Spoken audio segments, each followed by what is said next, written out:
আসসালামু আলাইকুম, সবাইকে শুভেচ্ছা জানাচ্ছি। মাসুম মাহবুব। দর্শক, আজকে ইরানের হামলার প্রায় ২৯ ধাপে পৌঁছে গেছে, ২৮ থেকে ২৯ ধাপে। ২৮ ফেব্রুয়ারি থেকে যে লড়াইটা শুরু হয়েছে, এখন এটার গতি আরো দ্বিগুণ আকারে বৃদ্ধি পেয়েছে। ইরান রাতে যে ঘোষণা দিয়েছে, সেই ঘোষণার সবচেয়ে বড় চমক দেখিয়েছে, জানাবো আজকের লাইভে। পাশাপাশি খামেনিকে হত্যার পর আমেরিকা ইসরায়েল ভেবেছিল এই ম্যাচ তারা জিতে গেছে, কিন্তু এখনো এই ম্যাচ তারা জিততে পারেনি, কারণ খামেনির চেয়েও বিপজ্জনক ব্যক্তি হয়ে গেছেন এখন ইরানের সুপ্রিম লিডার। কে তিনি? গণমাধ্যমগুলো বলছে এই যুদ্ধ আমেরিকার গলায় ফাঁস হয়ে দাঁড়িয়েছে, না গিলতে পারছে না ছুটতে পারছে। কি করবে এখন আমেরিকা? পাশাপাশি আরব আমিরাত স্বীকার করেছে যে তারা ইরানে কোনো হামলা করেনি। প্রোপাগান্ডা, অর্থাৎ ইসরায়েলের গণমাধ্যম যেটা বলেছে এটা মিথ্যাচার। রাশিয়া পররাষ্ট্রমন্ত্রী সের্গেই ল্যাভরভ স্পষ্ট করে দিয়েছে পুরো পৃথিবীর কাছে আরবদের চরিত্র। তার এক বক্তব্যে পুরো আরব দুনিয়া এখন ঝড় উঠছে। দর্শক, চলুন আপনাদেরকে এছাড়া আরো অনেকগুলো গুরুত্বপূর্ণ খবর এই লাইভ সেশনে জানাবার চেষ্টা করছি। আপনারা শুনতে এবং দেখতে পাচ্ছেন ক্লিয়ার, তাই তো? আমাকে একটু কমেন্ট করে জানাবেন। অনেকে লাইভের মাঝামাঝিতে ঢোকেন, তারপর আমাকে কমেন্ট করেন, ভাই এইটার খবর দেন, ভাই ওইটার খবর দেন। খবরগুলো আমি প্রথম মিনিট থেকে দেওয়ার চেষ্টা করি আপনাদের। আপনারা যারা লাইভের মাঝখানে ঢুকবেন তারা অনুগ্রহ করে লাইভটা শেষ করে প্রথম থেকে বাকিটুকু দেখলে হয়তো আপনাদের প্রশ্নের উত্তরগুলো আপনারা পেয়ে যাবেন। এখন যারা লাইভের শেষে ঢুকবেন, মাঝে ঢুকবেন, তারা প্রথমের অংশটা মিস করলে, আমাকে প্রশ্ন করলে আমি আবার রিপিট উত্তর দিতে আসলে চাচ্ছি না, কারণ দর্শকরা হয়রানি হবে। সাউন্ড ঠিক আছে না? ওকে।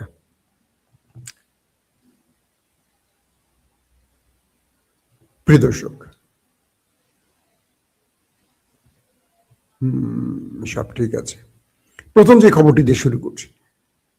ইসরায়েল আমেরিকা মনে করেছিল খামেনিকে হত্যার মধ্য দিয়ে তারা ইরানের রেজিম চেঞ্জ ঘটাবে এবং তাদের পুতুল সরকারকে বসিয়ে ইরানকে তারা নিজের মতো চালাবে, লুটপাট করবে, যা করার সব করবে। যেমন বাংলাদেশ এবং পাকিস্তান দরিদ্র দেশ হিসাবে এই দেশগুলোকে তারা উপরে বসে সাইফার পাঠায়, সরকার পরিবর্তন হয় এবং তারা তাদের পুতুল সরকারকে বসায়, ইঞ্জিনিয়ারিং করে। ইরান তো সেটা মানবে না। খামেনির মৃত্যুর পর খামেনির মেজ ছেলে মুজতফা খামেনি সুপ্রিম কাউন্সিলের ভোটাভুটিতে বিজয়ী হয়েছেন, অর্থাৎ খামেনির মৃত্যুর পর সেই স্থলাভিষিক্ত হয়েছেন মুস্তফা খামেনি। তিনি ক্ষমতায় বসেই ঘুম হারাম করে দিয়েছে দুটো দেশের, তাদের কপালে ভাঁজ পড়ে গেছে। কি করেছে বলবো। খামেনি নামটি যখন ঘোষণা এলো ইরানের পক্ষ থেকে, আমরা তো প্রথম দিনই আপনাদের জানালাম যে এমন একটি সিদ্ধান্ত এসছে, বাট এটা অফিসিয়াল না। ইরান এবার অফিসিয়ালি বিষয়টি যখন কনফার্ম করলো, ট্রাম্প বলল আমার এই ব্যক্তিকে মানতে আমি নারাজ। মার্কিন মুলুকের প্রেসিডেন্ট ডোনাল্ড ট্রাম্প বললেন ইরানের সুপ্রিম লিডার হিসেবে মুস্তফা খামেনিকে মানতে আমি রাজি নই। ইরান বলছে, ট্রাম্প তুমি কে? আমার দেশের সুপ্রিম লিডার আমার দেশের জন্য, তুমি কি এই দেশের? বা তুমি কে বলে দেয়ার ইরানে কে হবে সুপ্রিম লিডার? তোমার ইচ্ছে ইরান চলবে? তুমি নিজেকে পরাশক্তিশালী রাষ্ট্রের প্রেসিডেন্ট মনে করো, বাট তোমাকে তারাই মানে যারা দুর্বল। ইরান তো দুর্বল নয়। ইরান তো তোমার ইচ্ছেতে সরকার পতন ঘটাবে না, তোমার ইচ্ছায় তোমার পছন্দের ব্যক্তিকে সরকার বানাবে না। একদম স্ট্রেট ইরান বলল ট্রাম্পকে। তো এই ব্যক্তি মানে মুস্তফা খামেনি, তিনি হলেন আইআরজিসি সবচেয়ে প্রিয় ভাজন। খামেনি তো বয়স হয়ে গেছে প্রায় 87 বছর। আইআরজিসি কে নেপথ্যে বসে কন্ট্রোল করতেন এই মুস্তফা খামেনি। যেহেতু যুদ্ধটা আইআরজিসি মেইনলি করছে, তাই মুস্তফাকে আইআরজিসি চাচ্ছে তাদের লিডার হিসেবে, কারণ তার সাথে তাদের কেমিস্ট্রি ভালো। এবং খামেনিকে নিচে তার বাবাকে কাছ থেকে দেখেছেন তিনি পারবেন ইরানকে ঐক্যবদ্ধ করে রাখতে। এই বিষয়গুলোকেও ইরানের জনগণ মাথায় রেখেছিল। তো খামেনির ছেলে মুস্তফা খামেনি ক্ষমতায় বসেই বিগ সারপ্রাইজ দিলেন বিশ্বকে। কাল রাতে দখলদার দেশটির ভেতরে ভয়ঙ্কর আকারে মিসাইল এবং ড্রোন অ্যাটাক হয়েছে। বলা হচ্ছে যে মুস্তফার নির্দেশে আইআরজিসি কালকে ইরানের ভেতরে বিপজ্জনক, ইরানের ভিতরে না, নেতা কাকুর বাড়িতে বিপজ্জনক সব মিসাইলগুলো হিট করেছে। ইমাদ, খাইবার শেখান, তারপর আপনার কি বলে সিজ্জির, এই যে আরো আছে নতুন নতুন ভ্যারিয়েন্টের, এগুলো চলে গেছে। এবং আরো বেশ কিছু ধরনের মিসাইল, ইরানের ক্লাস্টার বোমা, ক্লাস্টার মিসাইলও ছুটে গেছে দখলদার দেশটির ভেতরে। বলা হচ্ছে দেশটির ভেতরে শেল্টার যে জোনগুলো তৈরি করা হয়েছে মানুষের জন্য, এই মিসাইলগুলো শেল্টারে ঢুকে হিট করেছে। অর্থাৎ নেতা কাকুর দেশে যে শেল্টার তার দেশের জনগণকে রক্ষায় তৈরি করা হয়েছে, সেই শেল্টারগুলোতে গিয়ে হিট করেছে এই মিসাইলগুলো। প্রচুর শেল্টার ধ্বংস হয়ে গেছে, প্রচুর মানুষ ওপারে চলে গেছে। এবং বলা হচ্ছে যে সাইরেন পর্যন্ত ঠিক মতো বাজেনি কালকে নেতা কাকুর বাড়িতে। জনগণ বুঝতেই পারেনি হামলা হচ্ছে, সাইরেন সিস্টেমও অচল করে ফেলেছে এই হামলা। অর্থাৎ তারা যে আশায় এসছিল মিস্টার নেতাজ সাহেব, তার পুরো আশা ধ্বংস হয়ে গেছে। তিনি এখন ইরানে হামলা করছেন একদিকে, আরেকদিকে তার হামলা সহ্য করতে হচ্ছে। ইরান এবং তার মধ্যে একটা পার্থক্য আছে। ইরান আয়তনে কত বড়, ইরানের লোক সংখ্যা কত বেশি। ওরা পুরো পৃথিবীতে ছোট্ট একটা দেশ পেয়েছে, অল্প কিছু লোক। ইরান যদি চিন্তা করে যে পুরোটাই শেষ করে দেয়, পারবে। 15-20 দিনের মামলা, সিরিজ বড় বড় মিসাইলগুলো মারলেও দেশটা কতটুকু ভাই। পাকিস্তানের যে পারমাণবিক আছে, পাকিস্তান যদি একটা পারমাণবিক মারে পুরো দেশটাই তো নাই হয়ে যাবে। তো সেই দেশটার সারা পৃথিবীর মুসলমানরা ভয় পায়, একটা মাত্র দেশ ভয় পায় না, তার নাম হলো ইরান। যদি আমরা বলি শুধু একটা দেশ না, ফিলিস্তিনের হামাসও তাদের ভয় পায় না, হিজবুল্লাহ তাদের ভয় পায় না। আমরা প্রমাণ দেখলাম তো, হিজবুল্লাহ তো সিরিজ মাইট দিচ্ছে, মাইট খাচ্ছে, কিন্তু মাইট দিয়ে যাচ্ছে। তো কাল রাতে এই মিসাইল হামলায়, মানে ইরানের মিসাইল অ্যাটাকে তাদের শেল্টার জোন ধ্বংস হয়ে গেছে। গুরুত্বপূর্ণ জায়গাগুলো শুধু জ্বলতে দেখা গেছে, ধ্বংসস্তূপের রূপ নিয়েছে নেতা কাকুর বাড়ি। পাশাপাশি সাইরেন ফেল করায় মানুষ সিগন্যালও পায়নি কখন মিসাইল আসবে, ড্রোন আসবে। তার মানে ভেতরটাকে লন্ড ভন্ড করে ফেলেছে। তারপরও তারা প্রকাশ করছে না। আমি দেখলাম ফুটেজে, রাস্তার উপর যে সিসি ক্যামেরার আছে না, ওদের সিসি ক্যামেরাগুলো ওরা খুলে ফেলছে, ভেঙে ফেলতেছে। কেন? এই ফুটেজগুলো ক্ষয়ক্ষতির পরিমাণ বলে দিচ্ছে, এগুলো মানুষ যেন পৃথিবীকে দেখাতে না পারে। এই জন্য দখলদারদের বাহিনীগুলো রাস্তা থেকে সিসি ক্যামেরা সরিয়ে ফেলছে, ভেঙে ফেলছে। তারা ইরানের মাঠটা পৃথিবীকে দেখাতে চায় না। বুঝতে পারছেন কি অবস্থা? কারণ তারা নিজেরা মাইটটা শুরু করছে, এখন নিজেরা মাইটটা খাচ্ছে বেদম আকারে, মনের মতো খাচ্ছে। নিউ ইয়র্ক টাইমস তার প্রতিবেদনে বলছে যে ইরানে মার্কিন যে অ্যাটাকটি হচ্ছে, এটা মার্কিন মানে পেন্টাগন তারা ব্যর্থ হয়েছে। অর্থাৎ ইরানকে যেই জবাব দিতে চেয়েছিল আমেরিকা, সেই জবাবটা উল্টো আমেরিকা নিজে পেয়েছে।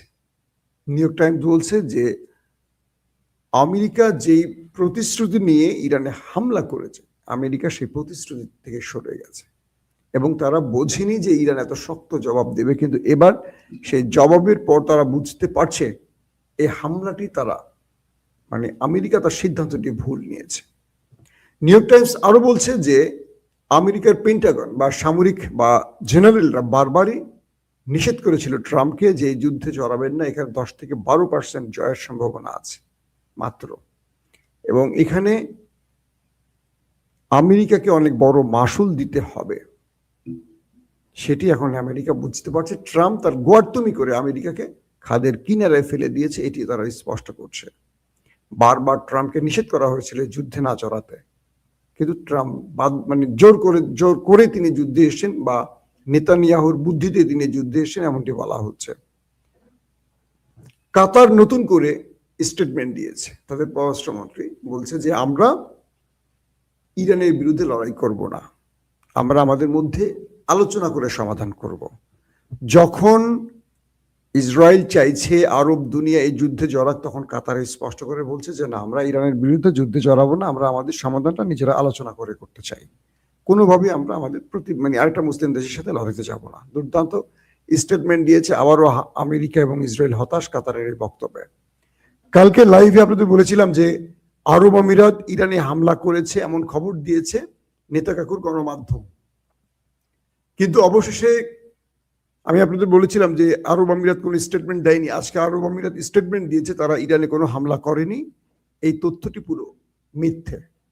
অর্থাৎ বোঝা যাচ্ছে তারা আরবকে যুদ্ধে জড়াবার জন্য চেষ্টা করে যাচ্ছে, পারছে না। আরব এখন পর্যন্ত কোনো বোকামি করেনি, আগামী দিন কি করবে জানি না। এখন পর্যন্ত তারা কিছু বলেনি। সবচেয়ে ভয়ঙ্কর যে ব্যাপারটি হলো, আমেরিকার সকল জনগণকে এবং অফিসিয়ালকে যারা অ্যাম্বাসিতে বা দূতাবাসে কাজ করেন তাদেরকে দ্রুত সৌদি আরব ছাড়তে বলেছে আমেরিকা। ব্যাপার কি? আমেরিকার জনগণ তো অনেক চলেই গেছে সৌদি আরব ছেড়ে বা আরব রাষ্ট্র ছেড়ে। এবার অফিসিয়ালদের, দূতাবাসের কর্মকর্তাদের কেন দেশ ছাড়তে বলছেন? তার মানে সৌদি আরব নিয়ে বড় কোনো অ্যাডভেঞ্চারে যাচ্ছে আমেরিকা ইসরায়েল। ধারণা করা হচ্ছে নিজেরা কোনো বড় গুপ্ত হত্যা করতে পারে এবং সেটি ইরানের গায়ে চাপাবার জন্যই তাদের সকল রাষ্ট্রদূত অফিসের বা অ্যাম্বাসির অফিসের কর্মকর্তা কর্মচারীদের দেশ ছাড়তে বলছে, এমনটি কেউ কেউ বলছেন। তবে সৌদি আরব থেকে তাদের জনগণ বা তাদের অফিসিয়ালদের সরিয়ে নেওয়ার অনেকগুলো ইঙ্গিত পাওয়া যায়, কারণ সৌদি আরব এই যুদ্ধে বড় মাত্রায় প্রবেশ করতে যাচ্ছে। মানে সৌদি আরব করবে না যুদ্ধে, সৌদি আরবের বিরুদ্ধে বড় কোনো অ্যাডভেঞ্চার নেপথ্য থেকে করা হবে এখন ষড়যন্ত্রকারীদের পক্ষ থেকে, এটি মোটামুটি আন্দাজ করা যায়। দর্শক, এখন আরব কি জড়াবে ইরানের সাথে যুদ্ধে? প্রশ্নগুলি বারবার আসে। আমরা জানি যে 1967 সালে আরবরা শেষ যুদ্ধটি করেছিল ইসরায়েলের বিরুদ্ধে এবং সেই যুদ্ধে পশ্চিমাদের সহযোগিতায় ইসরায়েল শক্তিশালী হয়েছে, আর আরবরা এই যুদ্ধে গড়িমসি করতে গিয়ে হেরেছে। আর হেরেছে বলে আজ ফিলিস্তিন পরাধীন হয়ে গেছে। আর সেই যুদ্ধে যদি আরবরা জিতত, ফিলিস্তিন স্বাধীন হতো, ইসরায়েল পরাধীন হতো। উল্টোটা ঘটেছে।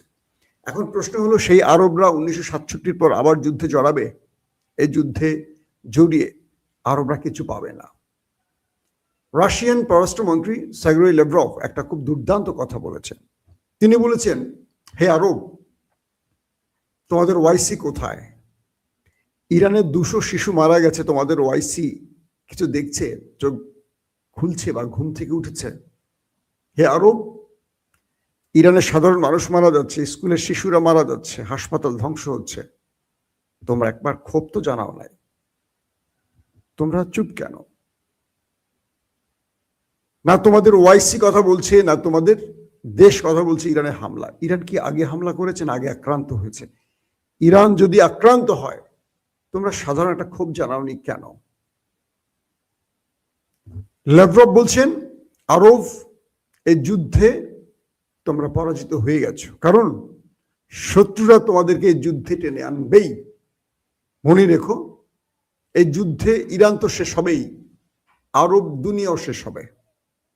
আরবের অর্থনৈতিক মেরুদণ্ড ভেঙে পড়বে, মাঝখান থেকে ধনী হবে পশ্চিমারা, ইউরোপীয়রা।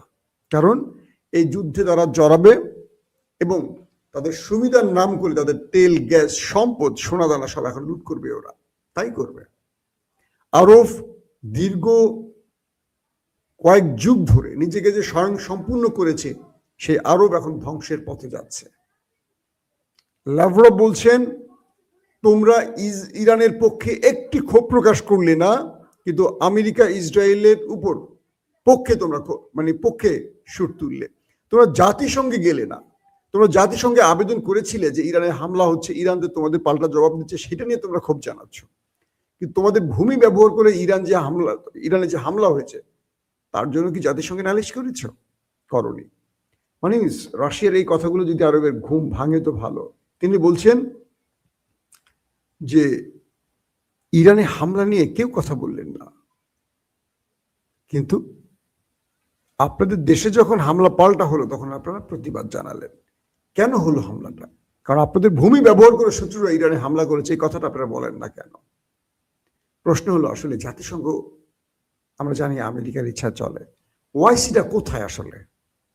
একটা পাত দিলে ওয়াইসি অনেক কিছু করে। ইরানে এতগুলো মানুষ মারছে, ইরানের শিশুদের মারছে, ধ্বংস করে ফেলছে ইরান। জাতিসংঘ নয় চুপ থাকুক, আমাদের মুসলিমদের যে সংগঠন ওয়াইসি তারা কোথায়?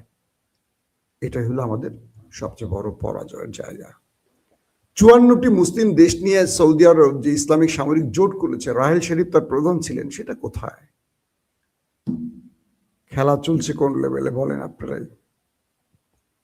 এখন যে বিষয়টি তৈরি হচ্ছে, মুস্তফা যিনি ক্ষমতায় বসলেন তিনি কেন খোমেনির চেয়ে বেশি কট্টরপন্থী বা তিনি কেন আরো বেশি প্রতিশোধমূলক হবেন, তার প্রধান কারণ তিনি তার বাবা আয়াতুল্লাহ আলী খামেনিকে হারিয়েছেন, তিনি তার মাকে হারিয়েছেন, তিনি তার স্ত্রী সন্তানকে হারিয়েছেন, তিনি তার বোন এবং ভগ্নিপতিকে হারিয়েছেন।